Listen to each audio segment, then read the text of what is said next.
ETF index mutual funds నేర్చుకుని stock మార్కెట్లో రాణించాలనుకుంటున్నారా? వెంటనే ఈ నెంబర్కి కాల్ చేయండి.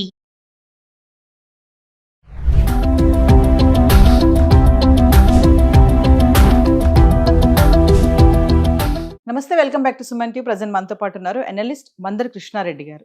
నమస్తే సార్. నమస్తే అమ్మా. సార్, పోస్ట్ ఆఫీస్ స్కీమ్స్ గురించి మనం మాట్లాడుకుంటున్నాం. అయితే ఈరోజు నాకు నెలవారీ ఆదాయం వచ్చాయి. ఇప్పుడు ఒక జాబ్ చేసి ఒక శాలరీ వస్తుంది, ఆ బిజినెస్ చేసిన ఒక సమ్ అమౌంట్ వస్తుంది.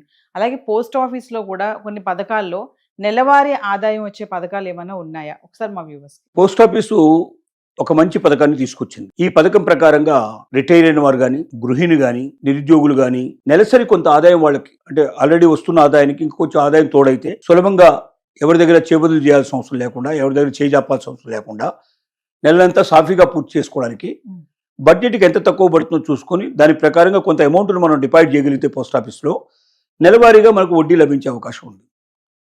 ఇది మామూలుగా వడ్డీ పథకం 7.4% ఎస్బీఐ అకౌంట్ మీద ఇస్తోంది. బ్యాంకులు అంత ఇవ్వవు, తక్కువ ఇస్తాయి. పోస్ట్ ఆఫీస్ ఎక్కువ ఇస్తుంది, మనకు తెలుసు. ఎందుకంటే పోస్ట్ ఆఫీస్ అనేది కేంద్ర ప్రభుత్వం చేత నడపబడేటువంటి సంస్థ, 100% గ్యారంటీ ఉండే సంస్థ. ఇంత ముందు కూడా మనం చాలాసార్లు ప్రస్తావించుకున్నప్పుడు ఇప్పుడు కూడా ప్రస్తావించుకోవాల్సిన అవసరం ఏంటంటే, బ్యాంకుల్లో మీరు ఎంత డబ్బు డిపాజిట్ చేసినా 5 లక్షలు మాత్రమే మీకు రిటర్న్ వస్తుంది. అంటే మీరు 5 లక్షల లోపల ఏదైనా డబ్బు దాంట్లో మీరు పెట్టుబడి పెట్టుకుంటే, రేపొద్దున మీరు దాచుకున్నట్టయితే ఏదైనా ఆ బ్యాంకు నష్టాల పాలైనా లేకపోతే కాలిపోయడం జరిగినా, అట్లాంటివి ఏమైనా జరిగినప్పుడు, ఏదైనా అనుకోని సంభవాలు జరిగినప్పుడు మీకు రిటర్న్ వచ్చేది, రిఫండ్ వచ్చేది ఎంత అంటే 5 లక్షలు మాత్రమే వస్తుంది. అంటే మీరు ₹1,00,000 దాచిపెట్టినా మీకు వచ్చేది 5 లక్షలే. ఒకవేళ 5 లక్షల లోపల దాచిపెడితే దానికి ఎంత అవుతుందో దాని ప్రకారంగా లెక్క కట్టిస్తారు. 3 లక్షలు దాచిపెట్టే 3 వస్తాయి మీకు. 5 లక్షలు అయితే 5 లక్షలు వస్తాయి. 5 లక్షల పైన అయితే మాత్రం మీకు వచ్చేది 5 లక్షలే. కానీ పోస్ట్ ఆఫీస్ లోపల ఎంత డబ్బు దాచిపెట్టినా ఏ ఒక్క రూపాయి మీకు నష్టం కాదు, ప్రతి రూపాయి మీకు చెల్లిపోటు అవుతుంది. కారణం ఏంటంటే ఇది 100% సెంట్రల్ గవర్నమెంట్. నేషనలైజ్డ్ బ్యాంకులో కూడా 51% మాత్రమే బ్యాంకు గవర్నమెంట్ సంబంధించిన దాంట్లో షేర్స్ ఉంటాయి. మిగిలినటువంటి 49% ప్రైవేట్ వాళ్ళకి ఇచ్చే అవకాశాలు ఉంటాయి. సెంట్రల్ గవర్నమెంట్ నడిపేటువంటి పోస్ట్ ఆఫీసుల్లో మాత్రం 100% గవర్నమెంట్ది తప్ప ప్రైవేట్ వాళ్ళకు దీంట్లో ఎక్కడ అవకాశం లేదు. కాబట్టి కేంద్ర ప్రభుత్వం చేత నడిపించేటువంటి సంస్థ కాబట్టి మన డబ్బు లక్షలు కాదు, 10 లక్షలు దాచుకున్నా, 25 లక్షలు దాచుకున్నా, ఒకవేళ పోస్ట్ ఆఫీసులు దివాలా తీసినా లేకపోతే పోస్ట్ ఆఫీసులో ఎత్తేసినా, ఏ జరిగినా సరే కేంద్ర ప్రభుత్వం మన డబ్బుని పువ్వుల్లో పెట్టి మన చేతులు పెడుతుంది. మనం భయపడాల్సిన అవసరం లేదు, నిశ్చింతగా నిద్రపోయే అవకాశం ఉంది. ఇది దృష్టిలో పెట్టుకోవాల్సింది. ఇప్పుడు కొత్త పథకం గురించి మనం మాట్లాడుకున్నాం.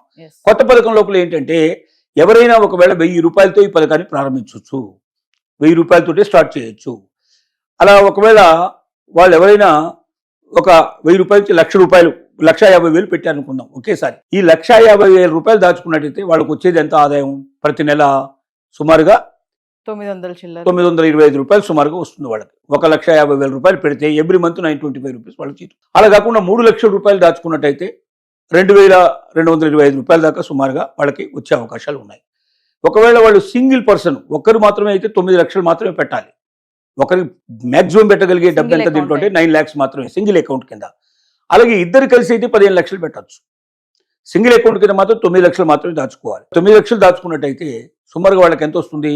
₹5,250 నుంచి ₹5,500 మధ్యలో వచ్చే అవకాశాలు ఉన్నాయి. ఒకవేళ వీళ్ళు 15 లక్షలు ఇద్దరు కలిసి జాయింట్ గా దాచుకుంటే ₹9,250 నుంచి పెడితే ₹9,750 దాకా వీళ్ళకి వచ్చే అవకాశాలు ఉన్నాయి. అంటే సుమారుగా ₹10,000 అన్నమాట. అంటే ఇద్దరు కలిసి ₹15 లక్షల దాచుకుంటే ప్రతి నెల వాళ్ళకి సుమారుగా ₹10,000 వస్తుంది. ఇంత వడ్డీ మనకు ఎక్కడ ప్రైవేట్ దగ్గరలో దొరకదు మనకు. అంటే ప్రైవేట్ వాళ్ళు అంటే ఎవరికైనా ఇస్తే ₹1 వడ్డీ ఇస్తాం, ₹2 వడ్డీ ఇస్తామని ఆశ పెడతారు మనకు. కానీ రేపు పొద్దున వాడు మొత్తం మనకు డబ్బు ఇవ్వకుండా ఎగ్గొట్టినా మనం ఆశ్చర్యపడాల్సిన అవసరం లేదు. దానికి ఏ కోర్టుకు పోయి మనం ఎక్కడి నుంచి కూడా డబ్బు తెచ్చుకునే అవకాశం మనకు లేదు. కానీ ఇక్కడ ఏంటంటే 100% పక్కా మన డబ్బు ₹1 ఎక్కడికి వెళ్ళదు. ఎట్టి పరిస్థితుల్లో మనం నష్టపోము, ఎట్టి పరిస్థితుల్లో మనం మోసపోము. పోస్ట్ ఆఫీస్ దాకా వెళ్ళి కూడా మనం ఓపెన్ చేసుకోవచ్చు, లేకపోతే మనం ఆన్లైన్లో కూడా ఓపెన్ చేసుకునే అవకాశం ఉంది ఖాతాలు. ప్లస్ ఆన్లైన్లో మనం వడ్డీ మనం తీసుకునే అవకాశం ఉంది. మనం పోస్ట్ ఆఫీస్ దాకా వెళ్లాల్సిన అవసరం కూడా లేదు. ఏ పల్లెటూరులో ఉండేవాడైనా సరే పోస్ట్ ఆఫీస్ పక్కనే ఉంటుంది కాబట్టి అకౌంట్ ఓపెన్ చేసుకోవడం సులభం అవుతుంది. చదువు రాని వాళ్ళైనా ఓపెన్ చేసుకోవచ్చు, చదువు వచ్చిన వాళ్ళైనా ఓపెన్ చేసుకోవచ్చు.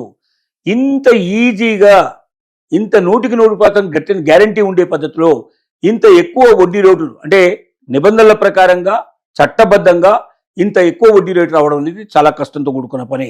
అలాంటి ఒక వడ్డీ రేటు ఇచ్చేటువంటి అవకాశం ఉన్నటువంటి పోస్ట్ ఆఫీసుల్ని ప్రతి ఒక్కరు ఆలోచన చేయాలి. మన దగ్గర డబ్బు ఉంటే ఊరికే మన దగ్గర పెట్టుకుంటే కన్నా ఇందులో పెట్టుకోవడం మంచిది.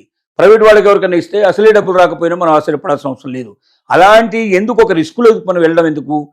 నిజాయితీగా హాయిగా నీతిగా మన డబ్బు మనకు చేతికి వచ్చేట్టుగా వడ్డీ కూడా నెలకు వచ్చేట్టుగా పెట్టుకుంటే వడ్డీ తక్కువ అయినప్పటికీ, అంటే తక్కువ అంటే నేను అనేది ప్రైవేట్ వాళ్ళతో పోలిస్తే తక్కువ అవుతుంది తప్ప మిగతా బ్యాంకులతో పోలిస్తే ఇక్కడ ఎక్కువే. కాబట్టి ఏ బ్యాంకులోనో పెట్టి రేపు పొద్దున 9 లక్షలు మన దగ్గర ఉందని పెట్టేసాం, సింగిల్గా ఎంట్రీ చేసుకుంటే డబుల్గా ఇద్దరు కలిపి 15 లక్షలు పెట్టారు. ఒకవేళ 15 లక్షలు ఉన్న బ్యాంక్ ఏదైనా దివాలా తీస్తే మీ చేతికి వచ్చేది ఎంత? 5 లక్షలు వస్తుంది. కానీ ఇక్కడ అట్లా కాదు, 15 లక్షలకు 15 లక్షలు వస్తుంది. ప్రతి నెల వడ్డీ అక్కడికన్నా ఇక్కడ ఎక్కువ వస్తుంది. కాబట్టి దేనికోసం మనం బ్యాంకులో పెట్టాలి? పోస్ట్ ఆఫీసులో మన దగ్గరగా ఉంటాయి. ఊళ్ళలో ఉండే వాళ్ళకి బ్యాంకులు అనుభవంగా ఉండవు. ఊళ్ళో పల్లెటూరులో ఉండేవాడు ఏ మండలం ఎట్టుకోకపోవాలి, ఎక్కడికో డిస్ట్రిక్ట్ ఎట్టుకోకపోయి ఎక్కడో ఓపెన్ చేయాలి. వాడు బ్యాంకులు దగ్గరగా ఉండవు. కానీ పోస్ట్ ఆఫీస్ మాత్రం దగ్గరగా ఉంటుంది. ప్రతి 2-3 ఊళ్ళకి కంపల్సరీగా పోస్ట్ ఆఫీస్ ఉంటుంది. కొంచెం పెద్దది, ఒక 1000 జనాభా 4000 జనాభా ఉండే జనాభా ఎక్కడైనా సరే పోస్ట్ ఆఫీస్ ఉంటుంది. కాబట్టి మనకు అతి దగ్గరలో ఉండే పోస్ట్ ఆఫీస్లో ఓపెన్ చేసుకుని మనం ప్రతి నెల తప్పనిసరిగా దీంట్లో వచ్చి వడ్డీ క్రమం తప్పకుండా తీసుకొని డిజిటల్గా ఆన్లైన్లో కూడా మనం పేమెంట్ సంపాదించుకోగలిగి మనం పోస్ట్ ఆఫీస్కి వెళ్లాల్సిన అవసరం లేకుండానే మనం ఆ డబ్బును ఎక్కడికంటే అక్కడ చెల్లింపులు చేసుకోవడానికి అవకాశం ఉండే ఇంత మంచి అవకాశం ఉండే ఈ పథకాన్ని ఖచ్చితంగా ప్రతి ఒక్కరూ పాటించినట్టయితే ఒక రకంగా మీకు లాభం కలగడమే కాదు, ప్రభుత్వానికి కూడా లాభం కలుగుతుంది. అంటే ప్రభుత్వం అంటే మళ్ళీ ప్రజలందరికీ లాభం కలిగే అవకాశం ఉంది. ఎందుకంటే మీరు పెట్టే డబ్బు ఏదైతే ఉందో డిపాజిట్ చేస్తున్నారో, 5 ఏళ్ళ కానీ మీరు డిపాజిట్ చేసినారు, 5 ఇయర్స్ మొత్తం టర్మ్, 5 ఏళ్ల లోపల మీరు తీయకుండా వడ్డీకి పెడితేనే ఇది వస్తుంది.